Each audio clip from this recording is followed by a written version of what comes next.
திருச்சிற்றம்பலம். குருவருளையும் திருவருளையும் போற்றி பணிந்து மார்கழி மாதத்தின் 10ஆம் நாளாகிய இன்று திரும்பாவையினுடைய 10வது பாடலை சிந்திக்கலாம்.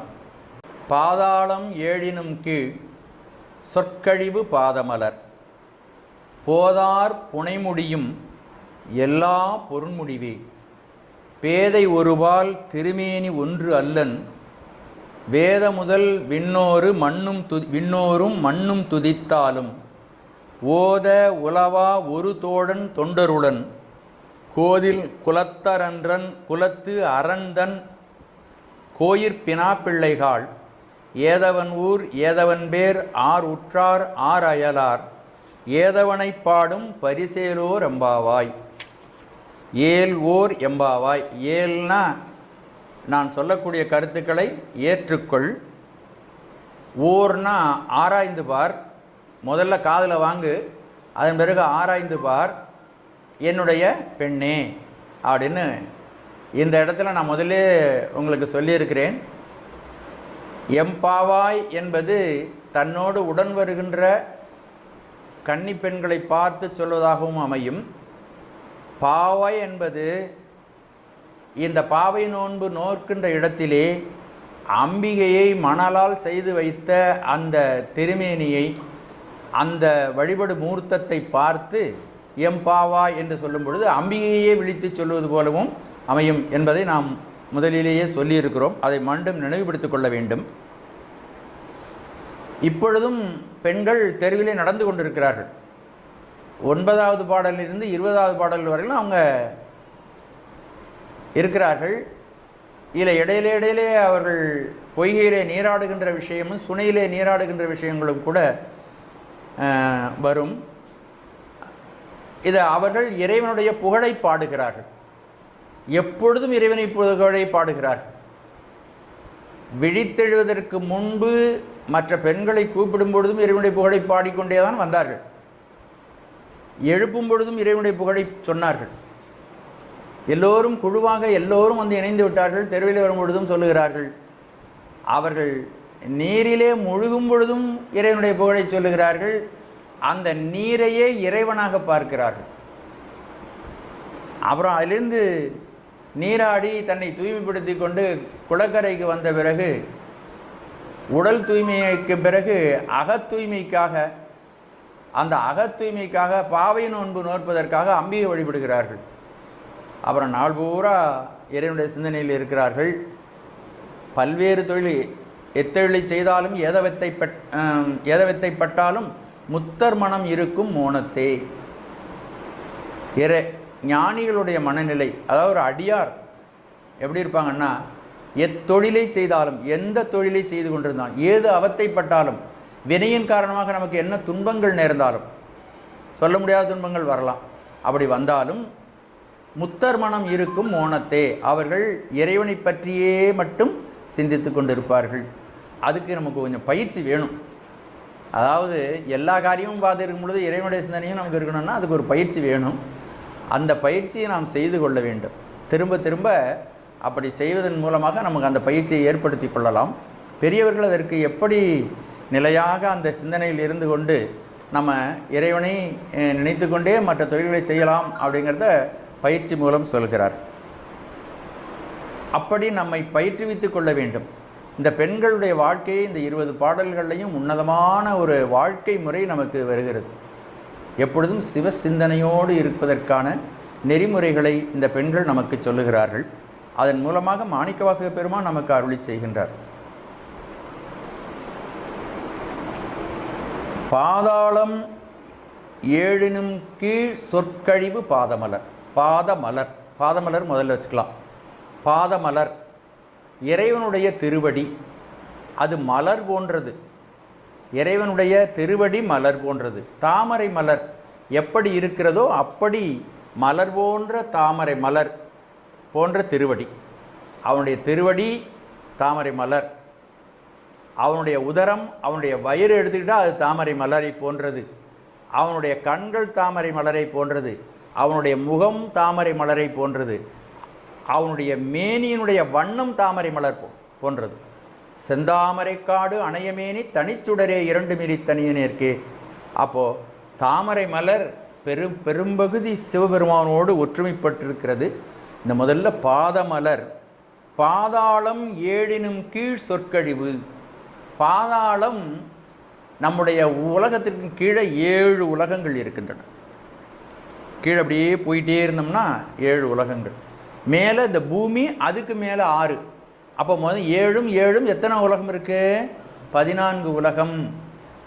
இப்பொழுது இது இறைவன் எல்லைக்கு அப்பாற்பட்டவன். அவனுக்கு ஆதியும் இல்லை, அந்தமும் இல்லை. நாம் காணக்கூடிய பொருள்களுக்கெல்லாம் ஆதி இருக்கிறது, அந்தம் இருக்கிறது, முடிவு இருக்குது. எந்த பொருளை எடுத்துக்கொண்டாலும், இப்போ ஒரு சூரியனை எடுத்துக்கொண்டோமானால் அதிலும் இருக்கின்ற வெப்ப ஆற்றல் படிப்படியாக குறைஞ்சிட்டு வருது. முதல்ல சூரியன் தோன்றினதுக்கும் இப்போ இருக்கிற சூரியனுக்கும் வெப்பத்தில் கொஞ்சம் குறைவு. ஒரு காலத்தில் சூரியன் தன்னுடைய வெப்பத்தை முழுதாக இழந்து அது கருப்பு பொருளாக மாறி அதுவும் காலப்போக்கில் அழிந்துவிடும். அப்போ கண்ணால் காணக்கூடிய எல்லா பொருள்களுக்கும் தோற்றம், நிலைபேறு, அழிவு உண்டு. இப்போது நம்ம இந்த கீழே இருக்கிற 7 உலகங்கள், நம்ம பூலோகத்துக்கு மேலே 7 உலகங்கள்.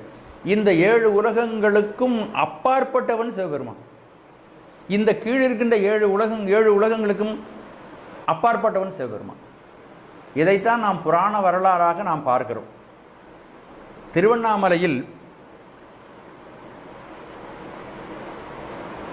திருமாலும் பன்றியாய் சென்றுணரா திருவடி அப்படின்னு இன்னொரு இடத்துல சொல்லுகின்றார். அந்த திருமாலும் பிரம்மனும் யார் தனக்குள் பெரியவர்கள் என்று 2 பேருக்கு ஒரு போராட்டம் வெடித்தது. அவர்களுடைய போராட்டம் சண்டையாக வடிவெடுத்தது. அப்பொழுது திருவண்ணாமலையில் நிகழ்ந்த இந்த விஷயம், அப்பொழுது சுவாமி ஆகாயத்திற்கும் பூமிக்குமாக ஜோதி சுரூபமாக நின்றார். அந்த ஜோதி சுரூபமாக நின்ற அந்த பெருமான் அப்பொழுது இவர்கள், நீங்கள் பெரியவர்கள் என்றால் என்னுடைய இந்த அடியையும் முடியையும் யார் காண்கிறார்களோ அவர்கள்தான் பெரியவர்கள். இந்த அடியும் முடியும் கண்டுட்டு அவங்க பெரியவர்கள் என்று நிபந்தனை வைக்கப்படுகிறது. அவர்கள் திருமால் என்ன செய்கிறார்? நான் பன்றியாக சென்று இந்த பாதாளம் கீழே புகுந்து அவனுடைய திருவடியை பார்த்து அவனுக்கு நான் ஆட்படுகிறேன் அப்படின்னு கீழே தோண்டி கொண்டு போகிறார். அன்னப்பறவையாக பிரம்மா மேலே செல்கிறார். 2 பேரும் சென்றார்களே தவிர அவர்களால் பிரம்மாவாலே அந்த திருமுடியை காண முடியவில்லை, மகாவிஷ்ணுவாலே திருவடியை காண முடியவில்லை. 2 பேரும் களைத்து போய் நாங்கள் பெரியவர்கள் அல்ல அப்படின்னு சரணாகதி அடைகிறார்கள். அந்த மலைதான் குளிர்ந்து திருவண்ணாமலையாக சுருங்கி நிற்கிறது. அப்போ அந்த மலையே சிவபெருமான். அந்த மலையை அதனால தான் கோடானு கோடி அடியவர்கள் அதை கிரிவலம் வருகிறார். ஏனென்றால் மலையே சிவபெருமான். அந்த விஷயத்தை இங்கு மாணிக்கவாசகர் நினைவுபடுத்துகிறார்.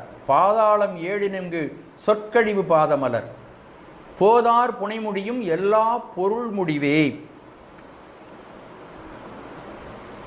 இறைவனுடைய திருவடி பாதாளத்திற்கு அடியில் இருக்கும் அப்படின்னு சொல்லலாமா? பாதாளத்துக்கு கீழே இருக்குன்னு சொல்லலாமா? அப்படின்னு சொன்னால் பார்த்துடணும். ஆனால் பார்க்க முடியாது. பாதாளம் தான் நமக்கு தெரிகிறது. அதற்கும் கீழே கீழே கீழே போகிறது. சொல்லை கடந்து, பாதாளங்கிறதுக்கு மேலே சொல்லை கடந்து நம்மாலே செல்ல முடியவில்லை. சொற்கழிவு பாதமலர். சொல்லினுடைய எல்லைக்கு அப்பாற்பட்டதாக சிவபெருமானுடைய திருவடி இருக்கிறது. சொல் கழிவுன்னா சொல்லை கடந்து. நம்மளால் என்ன சொல்ல முடியும்? பாதாளத்தில் உள்ள 7 உலகங்களை பற்றி சொல்ல முடியும். குறிப்பிட்ட அளவுக்கு மேலே நம்ம வாயினால் இவ்வளவுக்கு கீழெல்லாம் நம்மளால் சொல்ல முடியாது. நம்முடைய ஆராய்ச்சிக்கே அண்டத்தினுடைய பல பகுதிகள் நமக்கு தெரியாமல் இருக்கிறது. இன்னும் விஞ்ஞானிகளால் கூட பல இடங்களை காண முடியாமல் இருக்கிறது. அப்போ அதற்கெல்லாம் தாண்டியும் சிவபெருமான் இருக்கிறான். அவன் அகண்ட வியாபக பொருள். அந்த வியாபக பொருள்களுக்குள்ளே தான் இந்த மாயை அடங்கி இருக்கிறது. அப்போது இதற்கும் அப்பாலும் அவன்தான் இருக்கிறான். கீழே இருக்கக்கூடிய உலகங்கள் 7 உலகங்கள் இருக்கின்றன. அதலம், நம்ம பூமிக்கு அடுத்தது அதலம், அதுக்கு அடுத்தது விதலம், சுதலம், தராதலம், ரசாதலம், மகாதலம், பாதாளம். இந்த பாதாளத்திற்கும் அப்பாலும் அவனுடைய திருவடி போய்கொண்டே இருக்கிறது. அப்போ நம்மளால் சொல்ல முடியுமா? வாக்கினாலே பாதாளம் வரையிலும் சொல்லலாம், அதுக்கு மேலே சொல்ல முடியாது. ஆகவே சொல்லை கடந்ததாக அவனுடைய திருவடி இருக்கிறது அப்படின்னு அதை புரிஞ்சு கொள்ள வேண்டும். மாணிக்கவாசகர் அகண்டாகாரமாக சிவபெருமானுடைய விஸ்வரூப காட்சியை இந்த 2 வரிகளிலே நமக்கு சொல்லுகிறார். சுவாமி எங்கும் நிறைந்தவன் நம்ம சொல்லிட்டு இருக்கிறோம். அப்படி எங்கும் நிறைந்தவன் எப்படி இருப்பான்னா, இந்த பூமிக்கு கீழே இந்த 7 உலகங்கள் இருக்கின்றன, அதற்கு கீழும் நீண்டு கொண்டே செல்கிறது. அந்த சொல் நீண்டுகிட்டே போயிட்டு இருக்குன்னு சொல்லலாமே தவிர அவனுடைய பாதமலரை பற்றி நம்மாலே சொல்லலாம். அங்கு தன்னுடைய திறமை இழந்து நின்று போய்விடும். அந்த சொல்லுக்கு அப்பாற்பட்டவனாக சிவபெருமான் இருக்கிறான். அதே போல போது ஆர் புனைமுடியும் எல்லா பொருள் முடிவே. போது ஆர், போதுன்னா மலர்கள், மலர்களினால் அலங்கரிக்கப்பட்ட திருமுடியை உடையவன். இவ்வளவு எல்லா மேல் இருக்கின்ற 7 உலகங்களையும் 6 உலகங்களையும் கடந்து அப்பாலே இருக்கக்கூடிய அவனுடைய திருமுடி இருக்கிறதே, அது பக்தர்களுக்கு மிக எளிமையானது. அதனால தான் மலர் சூட முடியும். பாருங்க, நம்ம இந்த இடத்துல நம்ம ஒரு சாமி இந்த வார்த்தையை போட்டிருக்கிறாங்க, போது ஆர் புனை முடியும். போதுன்னா மலர், ஆர்னா பொருந்துகின்ற.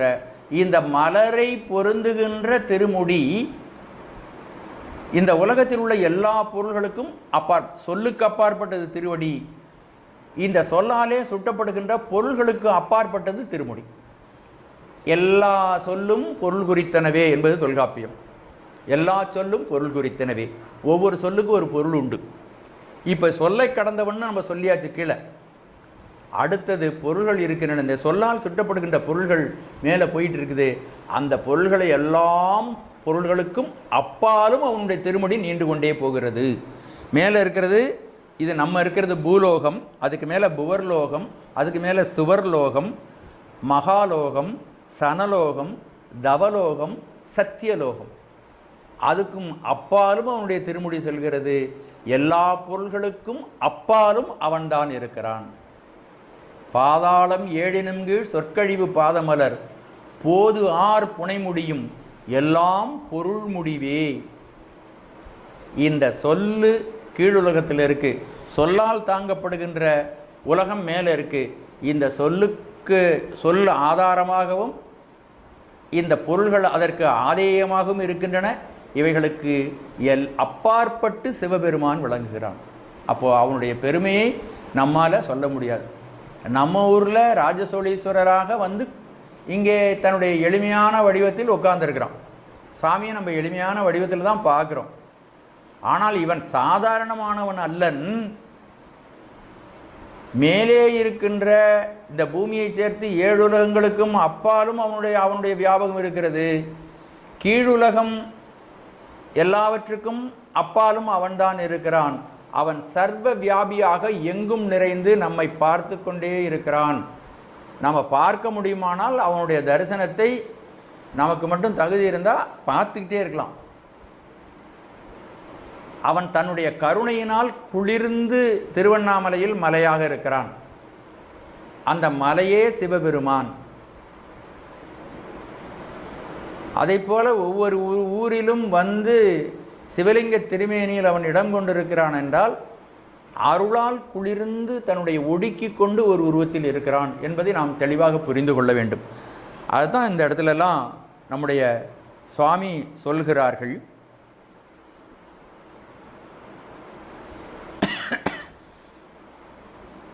அதுக்கு அடுத்தது பேதை ஒருவால் திருமேனி ஒன்றல்லன். பேதை ஒருவால் திருமேனி ஒன்றல்லன். அற்புதமாக அவருடைய பெருமையை இந்த பெண்கள் பாடிக்கொண்டே போகிறார்கள். சின்ன பெண்கள், அவர்கள் வயது 12 வயது 13 வயது உள்ள குழந்தைகள். அவர்கள் வீட்டிலே இதில் நம்ம என்ன புரிந்து கொள்ள வேண்டும் என்றால், இந்த பெண்கள் இவ்வாறு இறைவனுடைய மகிமையை, அவனுடைய அளவில்லாத பெருமையை, அவனுடைய வியாபகத்தன்மையை, அவனுடைய விஸ்வரூப தரிசனத்தை அவருடைய பாடல்களிலே கொண்டு வருகிறார்கள் என்றால் அந்த தாய் தந்தையர் எப்படி இருப்பாங்கன்னு நம்ம நினச்சி பார்க்கணும். நம்முடைய சமுதாயம், நம்முடைய தமிழ் கலாச்சாரம், நம்முடைய பண்பாடு எப்படி இருந்துன்னு பார்க்கணும். வீட்டில் இருக்கின்றவர்கள் சிவபெருமானை பற்றி உயர்வாக பேசி பேசி பேசி இந்த குழந்தைகளுக்கு அந்த உணவை ஊட்டி இருக்கிறார்கள். சாப்பாடு ஊட்டுறதோட அவர்கள் இறை உணர்வையும் நல்ல ஒழுக்கங்களையும் ஊட்டி வைத்திருக்கிறார். அதனால தான் இப்படி தெருவில் வரும்பொழுது பாட முடிகிறது. அதை நாம் இந்த இடத்துல ஒரு நுணுக்கம் நாம் அதை தெரிந்து கொள்ள வேண்டும். பேதை ஒருவால் திருமேனி ஒன்று அல்லன். இறைவன் தன்னுடைய இடபாகத்திலே அம்பிகை வைத்திருக்கிறான். பேதை ஒருவால், பேதை என்பது இந்த இடத்துல அம்பிகையை குறிக்கிறது. பேதை ஒருவால் திருமேனி ஒன்றல்லன். சரி, சாமியை ஆண்னு சொல்லலாமா, பெண்ணுன்னு சொல்லலாமா அப்படின்னா, அவன் ஆணாகவும் இருக்கிறான், பெண்ணாகவும் இருக்கிறான். அதனால் திருமேனி அவனுக்கு ஒன்று இல்லை. அதனால தான் பெரியவர்கள் ஒருத்தி அப்படின்னு சொல்லாமல், ஒருவன்னு சொல்லாமல் ஒருவர்னு சொல்கிறாங்க. சிவபெருமான் ஆணும் அல்லன் பெண்ணும் அல்லன், அவன் ஒருவர் என்று சொல்லப்படுகிறது. அம்மையை ஒரு கூற்றிலே உடையவனாக இருக்கிறான். இதனுடைய பொருள் என்ன அப்படின்னா,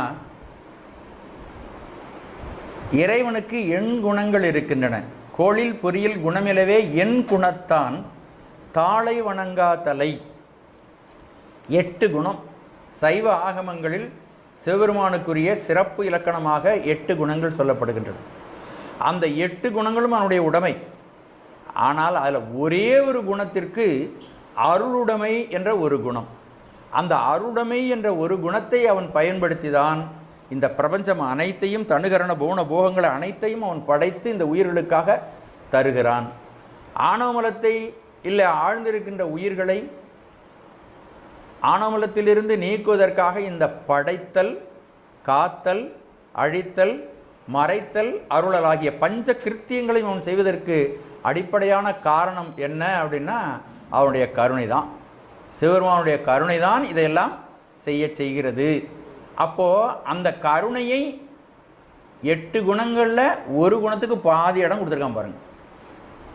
அவனுடைய கருணை, அவனுடைய சக்தி என்பது நம்ம மனைவின்னு நம்ம அதை வச்சிருக்கிறோம். ஆனால் உண்மையிலேயே இறைவனுடைய ஆற்றல், இறைவனுடைய ஆணை, இறைவனுடைய சக்தி, இறைவனுடைய கருணை அப்படின்னு அதுக்கு சொல்லணும். இறைவனுடைய கருணை தான் அம்பிகை. பேதை ஒருவால் திருமேனி ஒன்று அல்லன்.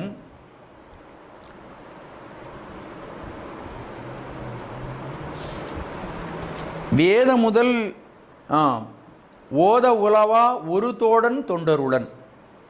ஓத உலவா ஒரு தோடன் தொண்டருடன். ஓதுவதினாலே அவனுடைய புகழை முழுமையாக சொல்ல முடியாது. எவ்வளவுதான் சொன்னாலும் அவனுடைய பெருமையை முழுமையாக சொல்ல முடியாமல் அவனுடைய பெருமை இன்னும் பாக்கி இருக்கும். நம்மளால் எவ்வளவு சொன்னாலும் இன்னும் சொல்லலாம்னு போய் ஒரு இடத்துல நம்முடைய வாக்கினுடைய எண்ணத்தினுடைய ஆற்றல் நின்று போயிடும். வாக்கிறந்து அமுதம் மயிர்கால் தோறும் தேக்கிடச் செய்தனன் என்று மணிவாசக பெருமானை சொல்வார். வாக்கு நின்று போய்விடும். வாக்குக்கு அப்பாற்பட்டவன், மாற்றம் மனம் கழிய நின்ற மறையோன் சிவபெருமான். அப்படி வாக்கினாலே நம்மாலே அவனுடைய முழு பெருமையும் சொல்ல முடியாத தோழனாக, இந்த தொண்டர்களுக்கு தோழனாக சிவபெருமான் விளங்குகிறான் என்று அடுத்த செய்தியை சொல்கிறார்கள்.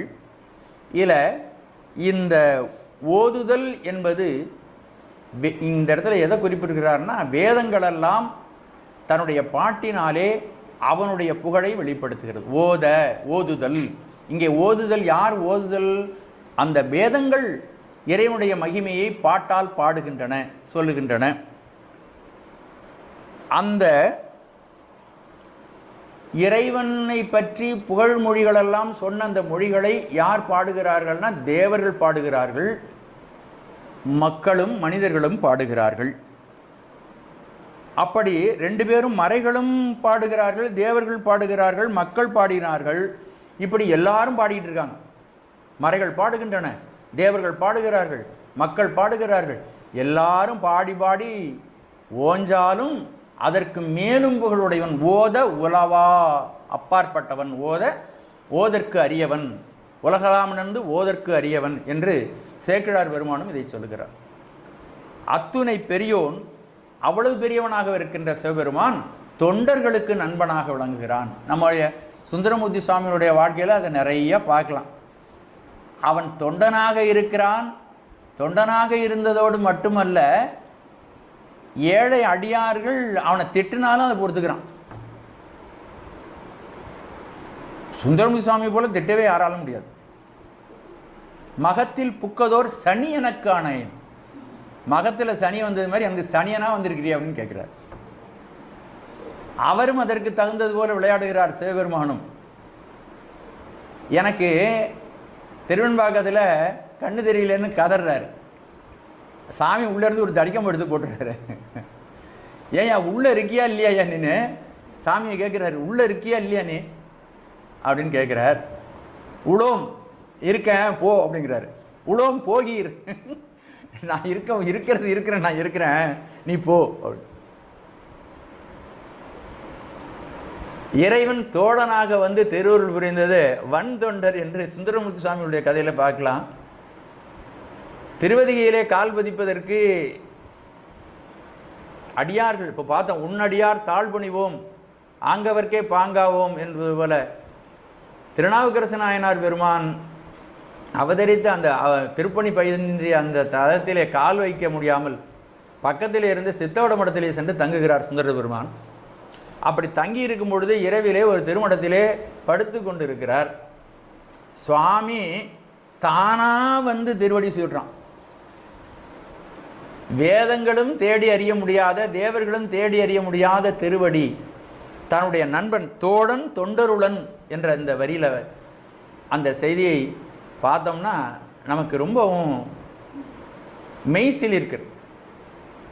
சிவபெருமான் ஒரு கிழவராக மறை வேதியராக வந்திருந்து சுந்தரமூர்த்தி சுவாமியினுடைய 17 வயசு அந்த அவருடைய திருவடியில் கொண்டு வந்து தன்னுடைய பாதங்களை வைக்கிறார்.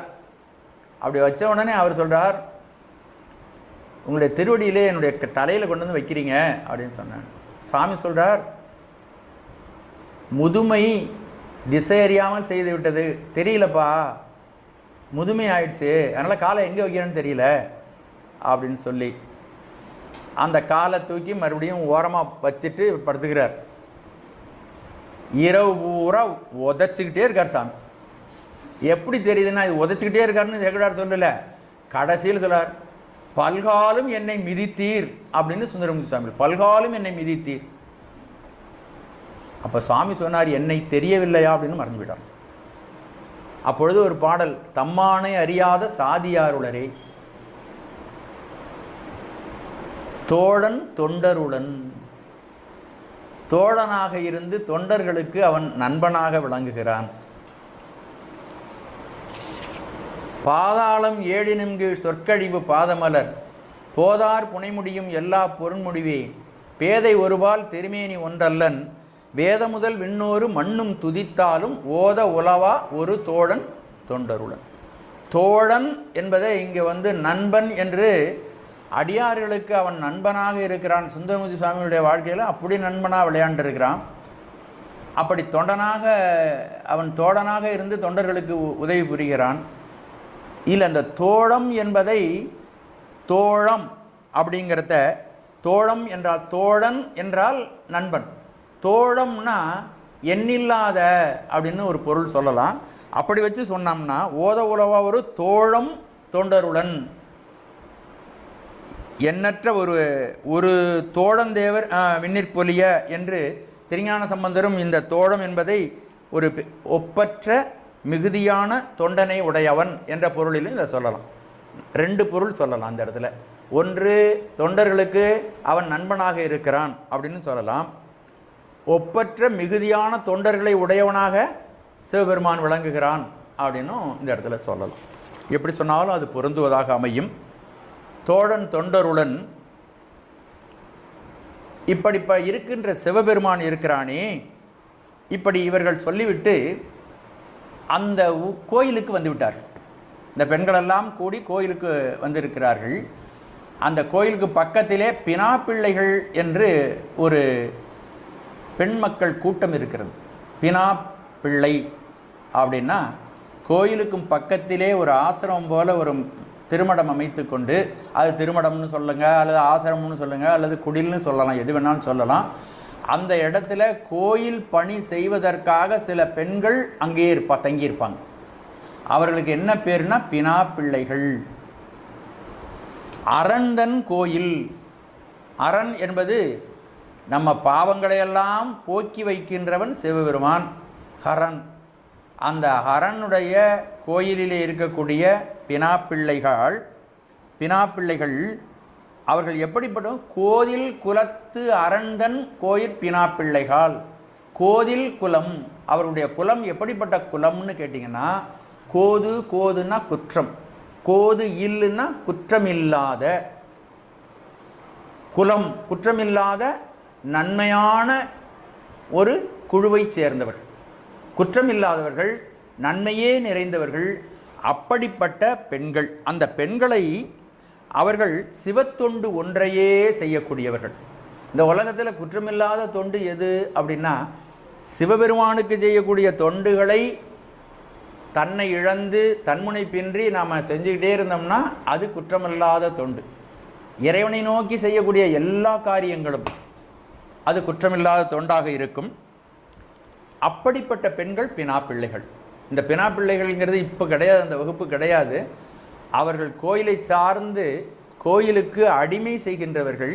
திருக்கோயிலிலே இருக்கக்கூடிய குற்றியவர்களை கோயிலை கூட்டுதல், மெழுகுதல், விளக்குகளை பராமரித்தல், சுவாமியுடைய வஸ்திரங்களை தோய்த்து தருதல், நந்தவனத்திற்கு தண்ணீர் இறைத்தல், புது புது மலர் செடிகளை நடுதல், காலை நேரத்திலே ஒரு குழுவாக சேர்ந்து வண்டுகள் மொய்ப்பதற்கு முன்பு நல்ல புஷ்பங்களாக அதை பறித்து வருதல், அவைகளை மாலைகளாகவும் இண்டைகளாகவும் மற்ற வடிவங்களாகவும் அதை செய்து திருக்கோயிலுக்கு தருதல். இது பொழுதுனைக்கும் அவங்களுக்கு வேலை இருக்கும். இந்த வேலைகளை செய்பவர்கள் பினாப்பிள்ளைகள். அந்த பினாப்பிள்ளைகள் இறைவன் மீது மீதூர்ந்த ஈடுபாடு உடையவர்கள். அதனால் அவர்களுக்கு இறைவனை பற்றிய செய்திகள் தெரியும், இறைவனை பற்றி நன்கு அறிந்தவர்கள். அதனால் அவர்களிடம் இந்த குழுவாக வந்த பெண்கள் சில விஷயங்களை கேட்கிறார்கள். அவங்கள்ட்ட கேட்குறாங்க, முதல் பினாப்பிள்ளைகளை பார்த்து. ஏன்னா இதை நீங்கள் என்ன பண்ணணும்னா, அந்த பாடல்களை பார்த்து வரும் பொழுது இதில் உரையாடல்கள் இருக்கின்றன. யார் யாரிடம் பேசுகிறார்கள், என்ன நடக்கிறது, இது ஒரு நாடகம் போல அமைந்திருக்கிற ஒரு அற்புதமான பகுதி திருவெம்பாவை. இது களம் இருக்கிறது, இது தெரு இருக்கிறது, வீட்டினுடைய முன்புறம் இருக்கிறது, குளம் இருக்கிறது, சுனை இருக்கிறது, கோயில் இருக்கிறது, அடியார்கள் இருக்கிறார்கள், இந்த கோயிலை சேர்ந்த பினாப்பிள்ளைகள் இருக்கிறார்கள். இவ்வளவு களம் இந்த இடத்துல இருக்குது. இப்போ நம்ம இந்த பாட்டை புரிந்து கொள்வதற்கு நாம் இந்த இடம்லாம் எப்படி இருக்குங்கிறத நம்ம மனதால் அதை விஷுவலைஸ்ன்னு சொல்லுவாங்க இல்லையா, மானத காட்சியாக அதை பார்த்து நாம் அமைத்து கொள்ள வேண்டும். இங்கே அந்த பெண்கள் பினாப்பிள்ளைகள் வருகிறார்கள். இவர்களை பார்த்து அவர்கிட்ட கேட்குறா, ஏது அவன் ஊர், சிவபெருமானுக்கு ஊர் எது அப்படின்னு கேட்குறாங்க. நம்ம பார்த்துட்டோம், பாதாளம் ஏழினும் கீழ் அவன், அந்த பாதாளம் ஏழினும் கீழ் சொற்கழிவு பாதமரர், போதார் புனை முடியும் எல்லா பொருள் முடியும், அகண்ட வியாபக பொருள். அப்படி இருக்கின்ற பெருமானுக்கு எது அவனுக்கு ஊர் அப்படின்னு கேட்குறாங்க. ஊர் பூகோளத்தில் ஒரு இடத்துல ஒரு ஊர் இருக்குது. இந்த ஊர் என்பது சின்ன கிராமத்தை தான் குறிக்கிறது. இந்த பெருமான் அடியும் முடியும் யாராலும் அறிய முடியாத பெருமான், அதை ஒரு சிறு ஊரில் கொண்டுட்டு போய் புள்ளி குத்தி அந்த ஊருக்காரன்னு சொல்ல முடியுமா? சொல்ல முடியாது. ஏதவன் ஊர் அப்படின்னா அவனுக்கு எல்லாம் ஊரே, யாதும் ஊரே யாவரும் களிர்னு சொன்னது போல இந்த பிரபஞ்சத்தில் அவன் இல்லாத இடம் ஒன்று இல்லை. போக்கிலன் வரவிலன் என நினை புலவோர் கீதங்கள் பாடுதல் ஆடுதல் அல்லால் கேட்டறியோமுனை கண்டறிவாரை சீதங்கள் வயல்திரு பெருந்துரை மன்னா சிந்தனைக்கும் அறியாய் எங்கள் முன் வந்து ஏதங்கள் அறுத்தமை ஆண்டல் புரியும் எம்பெருமான் பள்ளி எழுந்தருளாயே அப்படின்னு திருப்பள்ளி எழுச்சியிலே சுவாமிகள் சொல்லுகிறார்கள். ஆகவே ஒரு ஊருக்குள் அவன் அடங்க மாட்டான். ஓர் நாமம் ஓருருவம் ஒன்றுமில்லார்க்கு ஆயிரம் திருநாமம் பாடி தெள்ளேனும் கொட்டாம். ஒரு நாமம் ஓருருவம் ஒன்றுமில்லார்க்கு ஆயிரம் திருநாமம். ஆகவே ஒரு உருவம் கிடையாது, ஒரு பெயர் கிடையாது, அவன்னு சொல்ல முடியாது, எல்லா இடத்திலும் நிறைந்திருக்கிறான். ஏதவன் பேர், ஒரு திருமேனி, ஒரு ஒரு பொருள் இருக்குன்னா அதுக்கு ஒரு பேர் இருக்கும். கதவு, அப்படின்னு இது வந்து ஒரு எழுதுகோல் அப்படின்னு ஒரு பேர், இது சுவர் அப்படின்னு ஒரு குறிப்பிட்டது. இந்த ஒரு இடத்தில் அடங்காதவன் எல்லா இடத்திலும் அவன் நிறைந்திருக்கிறான். ஆகவே அவனுடைய பெயர் என்ன அப்படின்னா அவனுக்கு பெயர் சொல்ல முடியாது. இதெல்லாம் பினாப்பிள்ளைகள் பதிலாக சொல்லுகிறார்கள். ஆர் உற்றார் ஆர் அயலார், இந்த பிரபஞ்சம் அனைத்திற்கும் அவன் தலைவன், அவன் நொதுமலுடையவன், அவன் நடுநிலை உடையவன். இன்னவங்க வேண்டியவங்க இன்னவங்க வேண்டாதவங்கிறது அவனுக்கு கிடையாது. சலமிலன் சங்கரன், ஓரச்சார்பு இல்லாதவன். ஒருத்தருக்கு வேண்டியவன்னு சொல்ல முடியாது, இவங்கள தான் பிடிக்கும் இவங்களை பிடிக்காது சாமிக்கு அப்படின்லாம் ஒன்றும் கிடையாது. அவர்களை திருத்தி அவர்களை பணிகொள்வான் சிவபெருமான்.